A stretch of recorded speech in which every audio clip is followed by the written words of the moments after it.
అన్ని ఫ్రీ అన్నాడు. అరిచేతుల వైకుంఠం చూపెట్టిండు, ఓట్లు వేయించుకున్నాడు, అవతల పడ్డాడు. 100 రోజులు లేదు, ఏం లేదు. ఇప్పుడు 150 రోజులు అయిపోయింది. 150 రోజులకు ఇప్పుడు ఏం చెప్తాడు కొత్తగా? రుణమాఫీ మొన్న చేయలేదు, ఇప్పుడు వేములవాడ రాజన్న సాక్షిగా చేస్తా, నేను జోగులాంబ తల్లి సాక్షిగా చేస్తా అని దేవుళ్ల మీద ఒట్లు పెడతాను.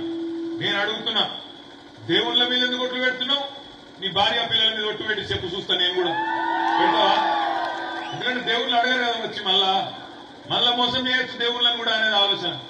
దేవుళ్ళ మీద ఒట్లు పెడతాడు. దయచేసి నేను మిమ్మల్ని ఒకటే కొడుతున్నా, సినిమాలు చూస్తారా మీరందరూ? బాహుబలి చూసిరా? పార్ట్ 1, పార్ట్ 2 రెండు చూసిరా? ఇది కూడా గంతే రేవంత్ రెడ్డి కథ. మోసం పార్ట్ 1 ఏమో అసెంబ్లీ ఎలక్షన్ ముందు చూపెట్టిండు, అరిచేతుల వైకుంఠం చూపెట్టిండు. డిసెంబర్ 9కి అయిపోతుంది, 100 రోజుల్లో ఒడిచిపోతుంది అని అప్పుడే ఓట్లు వేయించుకున్నాడు. ఇప్పుడు మళ్ళా మోసం పార్ట్ 2, పార్లమెంట్ ఎలక్షన్ల కోసం రెండవ పార్ట్. ఇప్పుడేం చెప్తాడు? 15 ఆగస్టు రుణమాఫీ చెప్తా, నన్ను నమ్ముండ్రి, దండం పెడతా. నేను ఒక్కటే మాట అడుగుతున్నా, కేసీఆర్ ఇచ్చిన రైతు బంధు ఇయ్యనోడు, కేసీఆర్ ఇచ్చిన 10,000 రూపాయలు ఇయ్యనోడు 40,000 కోట్ల రుణమాఫీ చేస్తాడంటే నమ్ముదామా? 40,000 కోట్ల రుణమాఫీ చేస్తాడంటే నమ్ముతామా? కూట్ల రాయి తీయలేనోడు ఎట్ల రాయి తీస్తాడా? ఆలోచన చేయండి. మొన్ననే మోసపోయినరు, మళ్ళా మోసపోకుండ్రి. బడేబాయ్ ఉన్నాడు ఇంకొక ఆయన పైన, ఢిల్లీలో ఉన్నాడు బడేబాయ్, హైదరాబాద్ ఉన్నాడు చోటేబాయ్.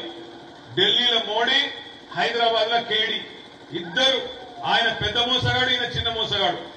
2014లో పెద్ద మోసగాడు నరేంద్ర మోడీ ఆ రోజు పెద్ద పెద్ద మాటలు చెప్పిండు. ఏం చెప్పిండు?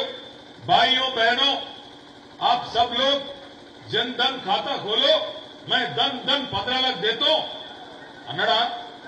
ఇక మళ్ళా ఆయన కూడా మనమే గుద్దుదాం. మళ్ళా వాళ్ళకు 15 లాख పడ్డాయా? వాళ్ళకన్నా 15 లాख పడ్డాయా?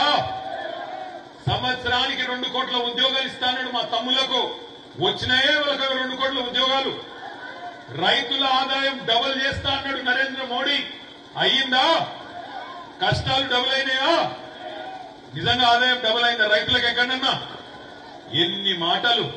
మొత్తం ప్రతి ఒక్కరికి ఇల్లు ఇస్తా, ఇంటికి నల్ల పెడతా, మళ్ళీ అదేవిధంగా బుల్లెట్ రైలు ఉరికిస్తా, మామూలు రైలు కాదట బుల్లెట్ రైలు ఉరికిస్తా, 2022 కల్లాని కథలు చెప్పిండు ఆనాడు నమ్మి 2014లో బడేబాయికి ఓటేసినాం, మోసపోయినాం. ఇక్కడ చోటేబాయ్, ఇక్కడ 2023లో ఈయన మోసం చేసిండు. 100 రోజులు అధ్యత్తా ఇజ్జెత్తా అని చెప్పిండు, మళ్ళా మోసపోయినాం. దయచేసి మిమ్మల్ని ప్రార్థించేది ఒకటే, పార్లమెంటులో రేపటి రోజున వినోదన్న ఉంటే మన తరఫున గట్టిగా గల్లా వట్టి అక్కడ అడిగేటోడు ఉంటాడు. లేకపోతే మాత్రం మళ్ళొకసారి మోసం జరుగుతుంది. ఆలోచించుండ్రి. 5 ఏళ్ల బండి సంజయ్ గారు గెలిచి పార్లమెంట్ సభ్యుడిగా ఎన్నడన్నా కొండ్రావుపేటలో కనబడ్డా? ఎవరైనా చూసిరా బండి సంజయ్ని? టీవీలో తప్ప ఎప్పుడన్నా కొండ్రావుపేట చౌరస్తాలో కనబడ్డా? వచ్చిండా ఎప్పుడన్నా? 1 రూపాయి పని చేసిండా? బిడ్డ పైసలు పని చేయలే, కనబడలే. మరి పార్లమెంట్ సభ్యుడిగా కనీసం ఢిల్లీకి పోయి ప్రశ్నలు అడిగిండా, మన తరఫున కొట్లాడిండా అంటే అది కూడా లేదు. ఏమన్నా గట్టిగా అన్నామనుకో, ఏమైనా బండి సంజయ్ గారు నిన్ను గెలిపించిన పుణ్యానికి ఏం చేసినావో చెప్పు, మా కోనరావుపేటకు, మా వేములవాడకు, మా సిరిసిల్లకు, మా కరీంనగర్ కు అంటే జవాబు లేదు. అందుకే ఏమంటాడు? జై శ్రీరామ్ అంటాడు. వచ్చినాయా ఇంటింటికి అక్షింతలు? వచ్చినాయా? రాలేదా? అక్షింతలు వచ్చినాయా? ఫోటోలు వచ్చినాయా? ఇంటింటికి ఫోటోలు పంపిండా? బాగా మొక్కుతుండ్రా? మొక్కకుండ్రి. ఎందుకంటే అలా మొక్కుదామంటే దేవునితో పాటు 2 వేరే వాళ్ళు కూడా ఉన్నారు. మొక్కుడు కష్టం. నేను ఒక్కటే మాట అంటున్నా, దేవుణ్ణి అడ్డం పెట్టుకుని మనం ఎన్నడూ రాజకీయం చేయలే.